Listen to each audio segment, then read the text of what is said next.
عمران خان کی جاسوسی کی کوشش ناکام، ملازم پکڑا گیا۔ السلام علیکم آئی ٹی فیملی، کیا حال ہے؟ امید ہے سب خیر خیریت سے ہوں گے۔ Pakistan Tehreek Insaf P T I کے چیئرمین عمران خان کی جاسوسی کی کوشش ناکام بنا دی گئی۔ جاسوسی کی کوشش پر ایک ملازم کو پکڑ کر پولیس کے حوالے کر دیا گیا ہے، اور نجی ٹی وی ARY نیوز کے مطابق بنی گالہ کے ایک ملازم نے انکشاف کیا تھا کہ عمران خان کے گھر کے ملازمین کو ان کے کمرے میں جاسوسی کے آلات لگانے کے لیے پیسے دیے گئے۔ ملازم کے انکشاف کے بعد بنی گالہ کی سیکورٹی ٹیم فوری متحرک ہوئی اور جاسوسی کی کوشش میں ملوث ملازم کو پکڑ کر پولیس کے حوالے کر دیا۔ عمران خان کے chief of staff doctor Shahbaz Gill کا کہنا ہے کہ چیئرمین PTI کی جاسوسی کے لیے بنی گالہ کے ایک ملازم کو خریدا گیا تھا۔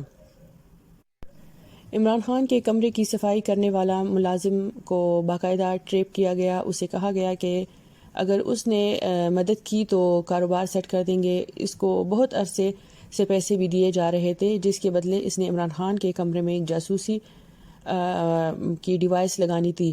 جو ملازم پکڑا گیا ہے اس نے بھی اور بھی بہت سی باتیں بتائی ہیں جو اس وقت شیئر نہیں کی جا سکتی۔